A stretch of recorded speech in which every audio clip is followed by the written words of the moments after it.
வணக்கம். 2 பொருட்களை எப்படி ஒண்ணா சேர்ப்பாங்கன்னு என்னைக்காவது யோசிச்சிருக்கீங்களா? அதுவும் பச மாதிரி இல்லாம பெரிய பெரிய இரும்பு கம்பிகளை எல்லாம். இன்னைக்கு அதோட அறிவியல தான் பார்க்க போறோம். வாங்க இந்த ரகசியத்தை தெரிஞ்சுக்கலாம். நாம பார்க்க போற இந்த விஷயத்தோட ஆதாரம் என்ன தெரியுமா? இதுதான். ஒரு மாணவரோட கிறுக்கல் மாதிரி தெரியுதா? ஆனா இது நம்ம நவீன உலகத்தை உருவாக்குறதுக்கான ஒரு செய்முறைன்னு சொன்னா நம்புவீங்களா? ஆமா, ஒரு இன்ஜினியரோட நோட்புக்ல இருந்து கிடைச்ச பக்கங்கள் இது. இதுக்குள்ளதான் பெரிய பெரிய பாலங்கள்ல இருந்து ராக்கெட் வரைக்கும் எல்லாத்தையும் ஒன்னா பிடிச்சு வச்சிருக்கிற ரகசியம் இருக்கு. சொல்ல போனா வெல்டிங்கனோது நம்ம வாழ்க்கையோட எல்லா இடத்துலயும் இருக்கு. அது ஒரு தெரியாத ஹீரோ மாதிரி. நாம ஓட்டுற கார்ல, நாம இருக்கிற பில்டிங்ல, ஏன் நம்ம உட்கார்ந்துருக்கிற சேர்ல கூட வெல்டிங் தான் எல்லாத்தையும் உறுதியா பிடிச்சுக்கிட்டு இருக்கு.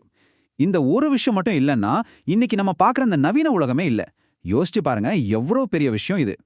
சரி, இந்த வெல்டிங்ல முக்கியமா 2 வகை இருக்கு. ஒன்னு உருக்கு சேர்க்கறது, இன்னொன்னு உருக்காமலே சேர்க்கறது. அது எப்படின்னு பாப்போமா? ஒன்னு ஃபியூஷன் வெல்டிங். இதுல 2 உலோகத்தோட முனைகளையும் பயங்கரமா சூடுபடுத்தி உருக வச்சு ஒன்னா சேர்த்துருவாங்க. அது குளிர்ந்ததும் ரெண்டும் ஒரே துண்டா மாறிடும். இன்னொன்னு solid state welding.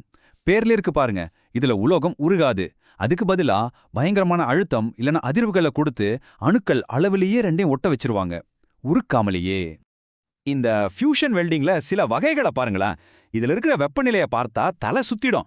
Plasma வெல்டிங்ல 33,000 degree Celsius வரைக்கும் வெப்பம் உருவாகும். அடேங்கப்பா, சூரியனோட மேற்பரப்பு வெப்பத்தையே தாண்டிடுது. மற்ற வகைகளும் சும்மா இல்ல, ஆயிரக்கணக்கான டிகிரியில தான் இருக்கு. சரி, உருக்கி சேர்க்கறது ஒரு பக்கம் இருக்கட்டும். இப்போ இந்த சாலிட் ஸ்டேட் முறைகளை பாருங்க. இதுல வெப்பமே தேவையில்லை, வெறும் அழுத்தம் தான். உராய்வு மூலமா சேர்க்கறது, அல்ட்ராசானிக் அலைகளை வச்சு சேர்க்கறது, ஏன் வெடி வச்சு கூட உலகத்தை ஒட்ட வைக்க முடியுமா? கேட்கவே ரொம்ப ஆச்சரியமா இருக்குல்ல? சரி, இவ்வளவு சூடு, இந்த 33,000 டிகிரி வெப்பமெல்லாம் எங்கிருந்து வருது? அதுதான் அந்த இன்ஜினியரோட நோட்புக்ல இருக்க அடுத்த ரகசியம். இது வெறும் நெருப்பு பத்த வைக்கிற மாதிரி இல்ல. இதுக்கு பின்னாடி ஒரு பக்கா இயற்பியல் தத்துவம் இருக்கு. இதுக்கு பேரு ஜூல் ஹீட்டிங் அல்லது ஜூல் வெப்ப விளைவு. ரொம்ப சிம்பிள்.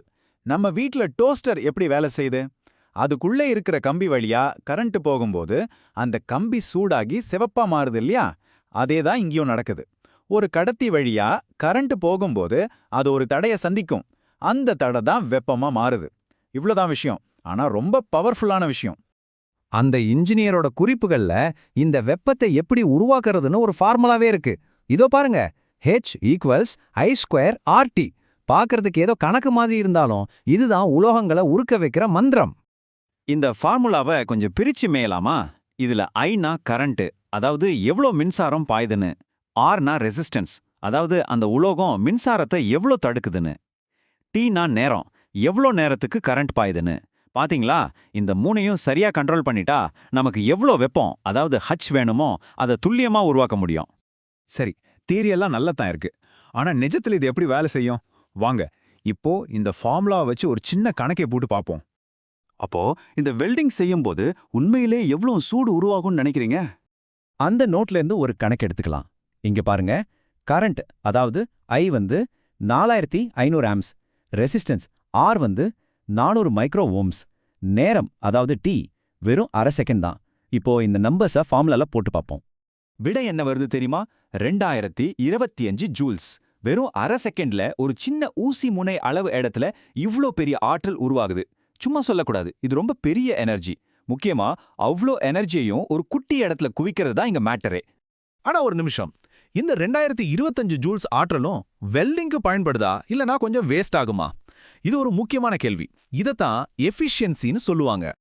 அந்த நோட்லயே இதுக்கும் ஒரு கணக்கு இருக்கு பாருங்க. இதுல மொத்தமா உருவான வெப்பத்தையும் Hg, வெல்டிங் செய்ய உண்மையிலேயே தேவைப்பட்ட வெப்பத்தையும் HR ஒப்பிட்டு பார்க்கறாங்க. இப்படிதான் ஒரு வெல்டிங் ப்ராசஸ் எவ்வளோ திறமையா இருக்குன்னு கண்டுபிடிக்கிறாங்க. இந்த கணக்குப்படி எஃபிஷியன்சி வெறும் 33.6% தான். அப்படின்னா என்ன அர்த்தம்? நாம உருவாக்குற மொத்த எனர்ஜியில கிட்டத்தட்ட 1/3 பங்கு மட்டும்தான் உருக்கி ஒட்ட வைக்க பயன்படுது. மீதி 2 பங்கு ஆற்றலும் காத்துல கரைஞ்சு வீணாகிடுது. சரி, இந்த குறிப்புகள் எல்லாம் பார்த்ததுல இருந்து நாம என்ன கத்துக்கிட்டோம்? இந்த முழு விஷயத்தோட மையக்கருத்து என்ன? வெல்டிங்கிறது சும்மா 2 இரும்ப வச்சு சூடு பண்ற விஷயம் அல்ல. அது ஒரு கலை, ஒரு அறிவியல். கரண்ட், ரெசிஸ்டன்ஸ், நேரம் இது எல்லாத்தையும் மில்லி செகண்ட் அளவுக்கு துல்லியமா கட்டுப்படுத்தி சரியான இடத்துல சரியான நேரத்துல சரியான அளவு ஆற்றலை கொடுக்கற ஒரு நுட்பமான வேலை. இதை இப்படி சொல்லலாம், ரெண்டு பொருளை ஒன்னா சேர்க்கறதோட ரகசியமே அதை பிரிக்கிறதுக்கு எவ்வளவு ஆற்றல் தேவைப்படும்னு சரியா தெரிஞ்சுக்கிறதுல தான் இருக்கு. இதுதான் இன்ஜினியரிங்கோட அடிப்படை தத்துவம். இது வெறும் சக்தியை பற்றியது இல்ல, அதை எப்படி கட்டுப்படுத்துறோங்கிறத பற்றியது. ஆக வெல்டிங்கிறது கட்டுப்படுத்தப்பட்ட சக்தியோட அறிவியல். இதே மாதிரி நம்ம உலகத்துல வேற என்னவெல்லாம் இந்த மாதிரி கண்ணுக்கு தெரியாத சமன்பாடுகளால ஒன்னா பிணைக்கப்பட்டிருக்குன்னு நினைக்கிறீங்க? நம்மள சுத்தி இருக்கிற பில்டிங்ஸ்ல இருந்து நம்ம கையில இருக்கிற ஃபோன் ஷிப் வரைக்கும் யோசிச்சு பாருங்க. இன்னைக்கு நம்ம கூட இருந்ததற்கு ரொம்ப நன்றி. மீண்டும் சந்திப்போம்.